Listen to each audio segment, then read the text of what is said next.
I tried every method of how to remove popcorn ceiling. This is the easiest one for non-pros. Now, when it comes to removing popcorn ceilings, I get a lot of questions. Some of the most common questions are, is it safe to remove popcorn ceilings? Can I do it myself? How do I know if there's asbestos in my popcorn ceilings? And what's the safest and fastest way to do it?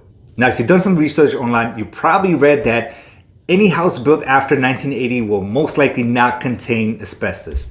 That's not true. Now, speaking to some of the older contractors, they let me know that although it was banned, a lot of the contractors didn't want to just let it go to waste because they had just paid for it, and they were still using it about 5-10 years after it was banned. So personally, any house built before 1995, I always test for asbestos. It's really easy to do. You just get a test kit. You can get this at your local hardware store, or you can hop online, go on Amazon. I'm going to leave a link down below to the ones that I use, and it's super simple. You just take a little sample, you send it in, they send back the results. It takes a couple of days, but after that, you're ready to rock. And even when you're getting that sample, please wear protective gear, such as a mask, gloves, and eyewear. Now, if the results come back and you do have asbestos in your ceiling, call a professional. Don't do it yourself. It's way too dangerous. A professional is going to have to come in and use special gear such as air scrubbers, which have a HEPA filter, special sanders. They have to discard the asbestos properly. So do yourself a favor, pay a couple of extra bucks and have the professional do it. The first thing you want to do is you want to test if the popcorn ceiling has been previously painted. The reason you want to do that is because if it has been previously painted before, it's going to make it a little bit harder. Now, testing it is really simple. You just scratch off a little bit of the popcorn ceiling, and if it just falls off and it comes off nice and easy, that means it hasn't been previously painted. Now, if you scratch a popcorn ceiling and it doesn't just fall off, it doesn't come off nice and easy, chances are it's been painted before, and it's gonna make it a little bit more difficult, but we'll get to that in a minute. Now, you've probably seen some videos where people will take a pump sprayer and spray the popcorn ceiling with some water and then go ahead and use a spackle knife to kind of scrape everything off. And although that's a good method, I feel it's a little bit taxing on your shoulder, and having to go up and down the ladder all day kind of wears you out and just makes this process feel like it takes forever.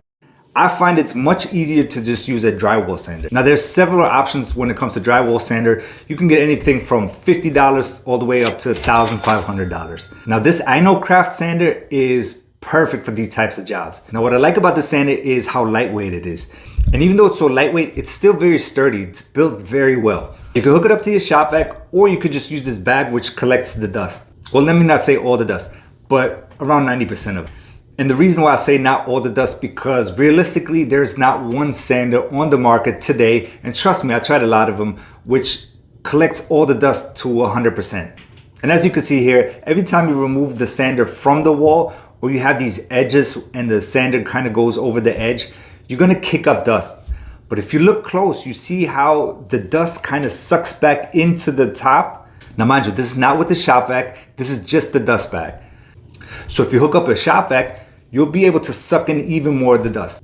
Now, there's a ring of LED lights that wraps around the head, and it makes it so much easier to see the spots that you missed. And if we take a close look at the sandpaper, you can see that it's perforated.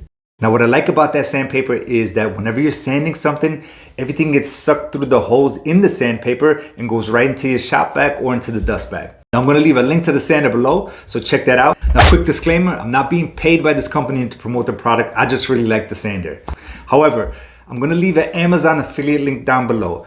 And if you purchase it via the link down below, I get a bit of a kickback, and it just helps me create more of these videos for you.